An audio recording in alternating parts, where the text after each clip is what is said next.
Aqui a gente recebe o ortopedista especialista em cirurgia da mão, Dr. Bruno Macedo. Ele volta para falar mais sobre as doenças que acometem as nossas mãos. E hoje a gente começa falando sobre dedo em gatilho.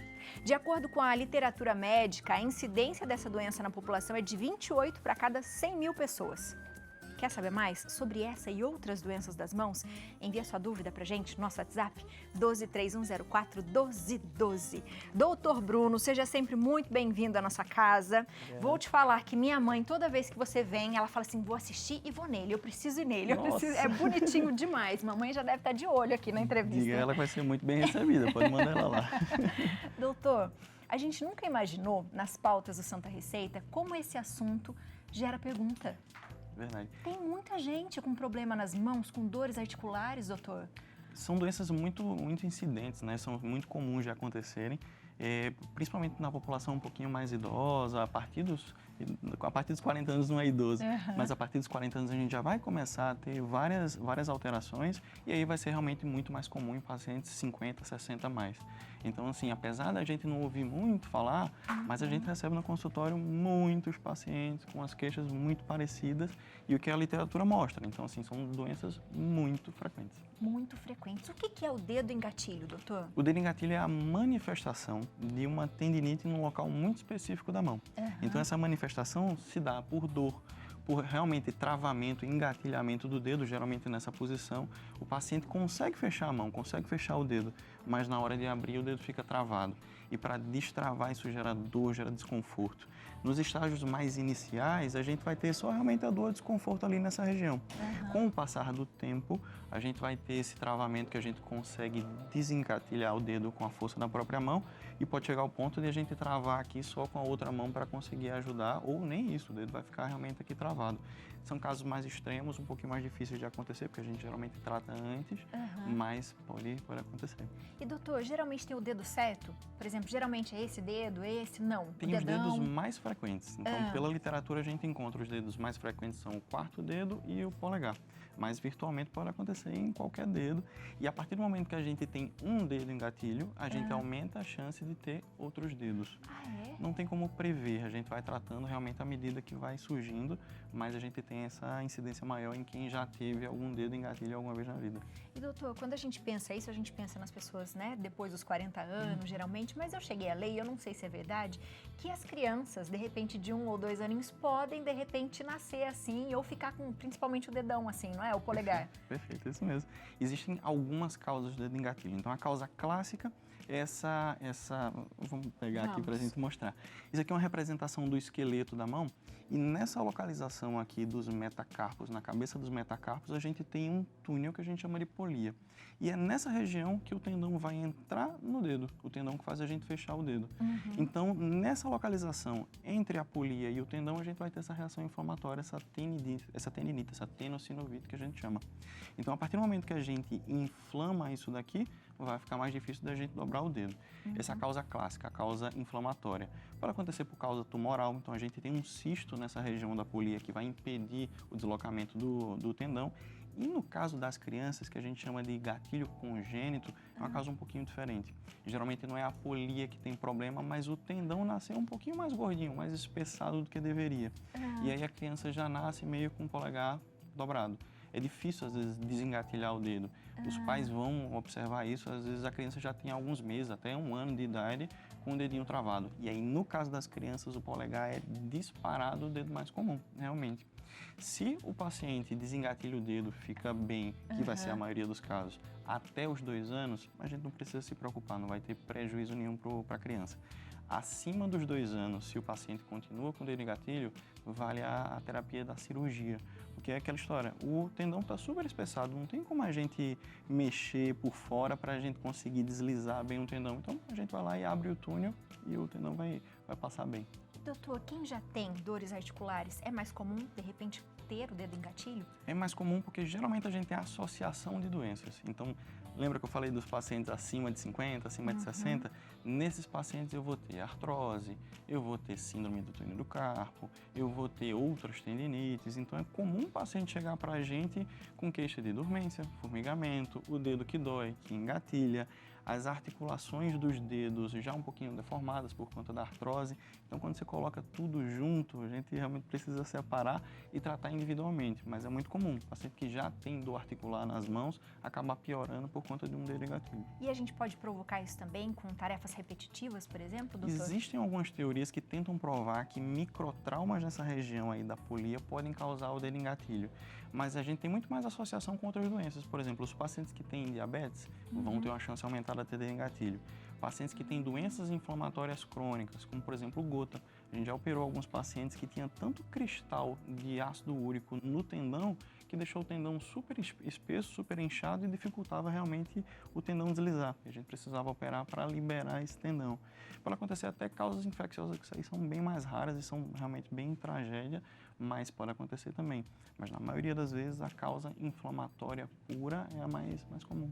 E tem algum período do dia, por exemplo, de manhã ou à noite, que incha mais, que dói mais ou não, Pode doutor? acontecer em qualquer momento, principalmente quando a gente está executando algumas tarefas de força de preensão. Eu tenho um paciente que tem uma queixa muito específica que ele ia usar a furadeira. A partir do momento que ele apertava a furadeira, o dedo ficava travado, ele tinha que soltar a furadeira, tirar da tomada, porque o dedo travava aqui, ele precisava soltar o dedo. Então, principalmente quando a gente está fazendo força. Mas é muito comum, por conta do período noturno de repouso, o paciente já acordar com a mão meio fechada, quando vai abrir, o dedo já está travado. Então, o período da manhã também é bem complicado para o paciente que tem dedo engatilho. Quando a pessoa tem, doutor, e ela consegue destravar, existe algum movimento que ela deve fazer mais de forma correta? Ou, sei lá, colocar um pano quente, ou alguma coisa ou não, doutor? Como a gente tem um processo inflamatório, a gente sempre, é difícil a gente errar se a gente pensar no gelo.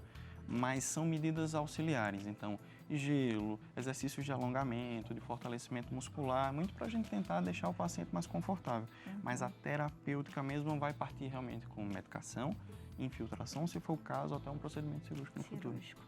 A gente já vai falar um pouquinho dos tratamentos, mas antes tem perguntinha, doutor. Vamos lá. Temos perguntinha para o doutor. Vamos ver aqui, ó. Ariete George de Piracicaba. Boa tarde, doutor. Eu tenho pinçamento das C6 e 7 e minha mão fica constantemente dolorida e formigando. Pode ter relação ou é um problema da mão? Ariete, obrigado pela pergunta, viu?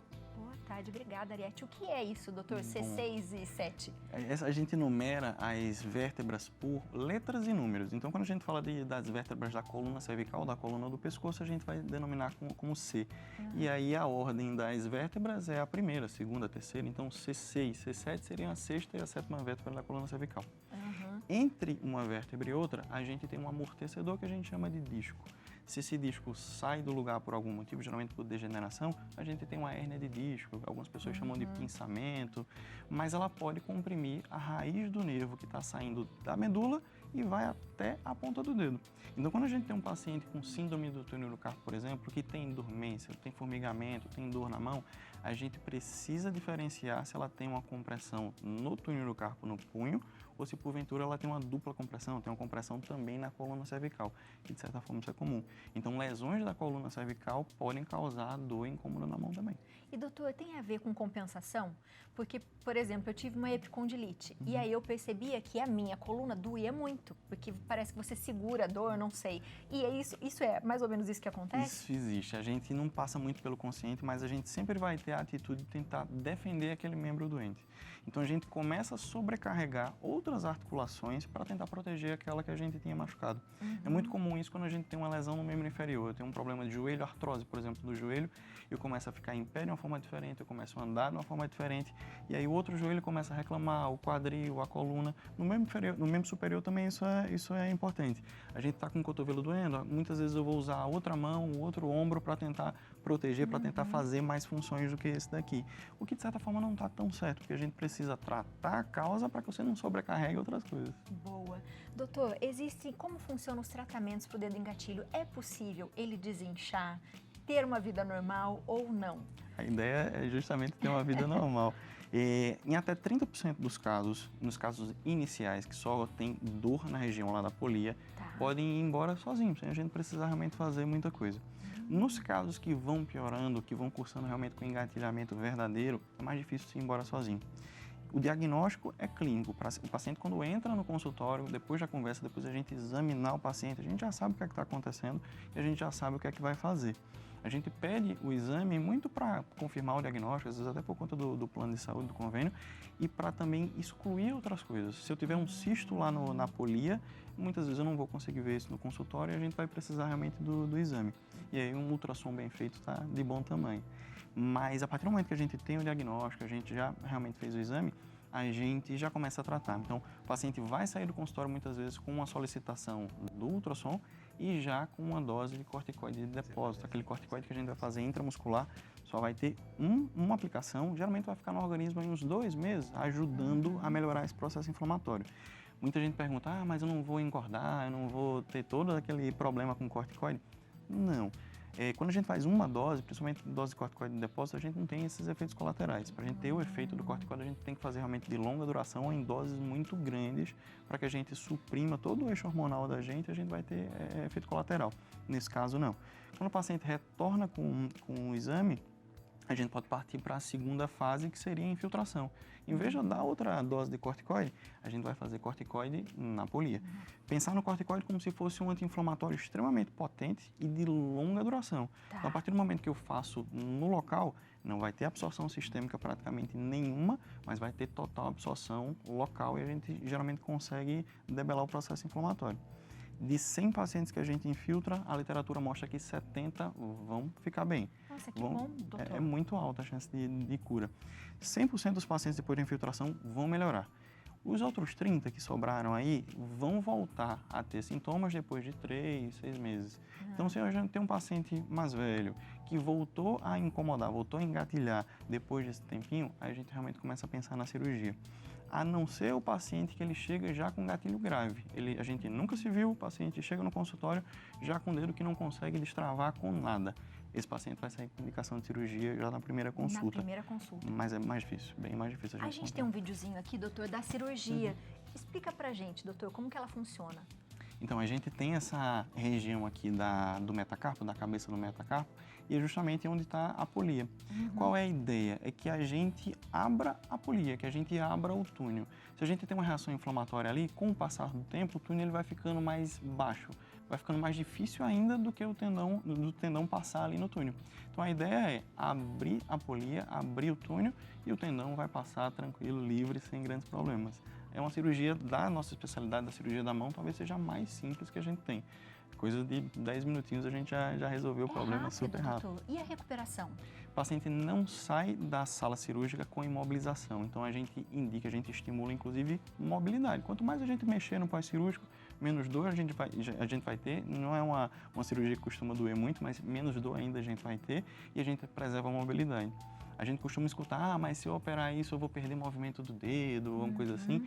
Isso não é para acontecer, é uma coisa que é totalmente estranha, porque a gente não vai dar ponto no tendão, a gente não vai mexer em nervo, a gente vai lá, abrir o teto do túnel, olhou para o tendão, tá tudo certo, a gente vai embora. Então, a cirurgia é super simples, mas muito resolutiva. É muito, muito raro o paciente voltar a engatilhar, voltar a ter dor depois de uma cirurgia bem feita. Que legal, doutor. Nossa, isso é maravilhoso para quem tem muita dor. Resolve, bem resolutivo. A gente tem perguntinhas que ficaram guardadas. Vamos lá. Vamos responder essas perguntinhas. Você coloca pra gente, Mike? Antes da pergunta aparecer, uma perguntinha minha. Aquele maestro Carlos Alberto Martins, ele usa uma luva própria, né? Uma luva que não sei se é o mesmo problema. Você podia explicar rapidamente sobre essa luva? O maestro ele tem alguns probleminhas nas articulações das mãos e bem difíceis de tratamento, ele já tentou diversos procedimentos, só que aquela luva foi feita sob medida para tentar justamente ele conseguir abrir os dedos, fazer a extensão dos dedos. Então ele consegue ter uma certa flexão, mas ele tem um problema maior, inclusive, na extensão. Então é a luva feita sob medida ali para ele conseguir abrir um pouquinho o dedo. Para ele foi uma coisa bem legal, foi bem resolutivo. Interessante. Simbora para as perguntas. Bora ver a perguntinha. Wanda Oliveira, boa tarde. Gostaria de saber sobre a síndrome de Raynaud nos dedos das mãos. Obrigado, Wanda, pela pergunta. A gente sempre precisa diferenciar a síndrome de Raynaud, a doença de Raynaud, do fenômeno de Raynaud. Apesar de ter o nome da mesma pessoa, o fenômeno é quando a gente tem, por exemplo, intolerância ao frio. Esfriou e a gente vai ter aquela região do dedo que vai ficar super pálido, bem branquinho, depois de um tempo vai ficar roxo e aí quando esquenta fica bem avermelhado. É um distúrbio que a gente tem da regulação térmica lá dos vasinhos do dedo. Isso, se vier isoladamente, é benigno. As pessoas podem ter, não vai ter problema nenhum. Realmente, assim, tentar aquecer a mão quando a gente for para um lugar mais frio. Quem fala, mão gelada. Também, tenta sempre aquecer, isso é importante. Até em pacientes que têm artrose. A gente sabe que o paciente que tem artrose tem mais dor. Não tem nada a ver com a síndrome de Raynaud, mas tem mais dor, mais incômodo, justamente quando esfria. Então, a gente sempre aconselha o paciente a manter o membro aquecido. Mas a síndrome de Raynaud, a doença de Raynaud, é uma doença reumatológica que pode ter o fenômeno de Raynaud. Então, um pode ter no outro, mas não necessariamente são coisas iguais. Essa doença reumatológica, aí sim, precisa de acompanhamento do reumatologista, precisa de tratamento. Então, enquanto o fenômeno pode ser extremamente benigno, isolado, não tem problema nenhum, a doença precisa realmente de tratamento reumatológico. Interessante. Mais uma perguntinha. Temos mais uma pergunta para o doutor, vamos ver. Nadir, olá Santa Receita. Minha mãe tem problema de túnel do carpo, né? E minhas 2 irmãs estão com problema no pulsos também. Gostaria de saber se esse problema é hereditário e se quem faz tratamento para a epilepsia também pode desenvolver esse problema. Obrigado pela pergunta, Nadir. Uma pergunta importante. Hereditário, quando a gente fala que é hereditário, a gente sabe que vai ter essa passagem do gene muito determinística. Então, minha mãe tem, eu vou ter também. No caso da síndrome do túnel do carpo, a gente tem um componente genético. A gente aumenta a chance de ter a partir do momento que parentes próximos, principalmente a mãe, tem. Mas não é determinístico. A minha mãe tem, minha irmã tem, eu vou ter também. Não é bem assim. Você tem uma chance aumentada em relação à população geral, mas não necessariamente você vai ter a doença. Os pacientes que fazem tratamento para epilepsia podem desenvolver outras doenças da mão. São comuns, inclusive, uma doença chamada doença de Dupuytren. Com o tratamento pode desenvolver uma falha na fáscia, um tecido que a gente tem na palma da mão, e acaba adoecendo esse tecido. Mas síndrome do túnel do carpo é mais difícil desenvolver por conta disso. A gente pode ter associação, mas dizer que eu vou tratar a epilepsia, eu vou desenvolver síndrome do túnel do carpo, aí não. E sempre pensando que a gente pode prevenir isso, doutor? Por exemplo, assim, minha mãe tem problemas, né, de artrite, artrose, sei lá. É possível a gente prevenir de alguma forma ou se atentar? A questão da artrite e artrose, sim. A questão do desgaste articular, né, da artrose. Diminuir esforço repetitivo, aumentar fortalecimento muscular. Existem medicações que a gente pode começar a usar cedo na tentativa de melhorar a condição da cartilagem articular, colágeno é um deles, diacereína, condroitina, glicosamina. A partir do momento que a gente começa a ter dor, procurar um médico, porque quanto mais cedo a gente trata desse tipo de lesão, melhor. E sempre ter uma vida saudável, alimentação, dormir e exercício físico. Para a gente da ortopedia, atividade física de fortalecimento muscular é remédio para 99% das doenças. Que bom, que bom. Existem formas da gente sempre estar com qualidade de vida, né, doutor? Ter qualidade de vida. Muito obrigada por hoje, doutor. Volte mais vezes, porque a gente sabe que tem sempre pergunta e toda vez que você vem, você fala um assunto diferente de novo. Esse da epilepsia eu não sabia, ó, que interessante isso. Outras doenças podem desencadear problemas nas mãos, enfim. Olha, tem algumas doenças que vão ter uma associação maior e outras doenças que vão desencadear realmente a doença. Então tem muita coisa pra gente falar. Muita coisa. Esse doutor é maravilhoso, né, gente? Fala que é uma calma, uma paciência, não é? Você de casa aproveita para seguir o Dr. Bruno na internet, @Dr. Bruno Macedo, e o WhatsApp é o 12 991 040692. Obrigada, doutor, Muito mais obrigado. uma vez.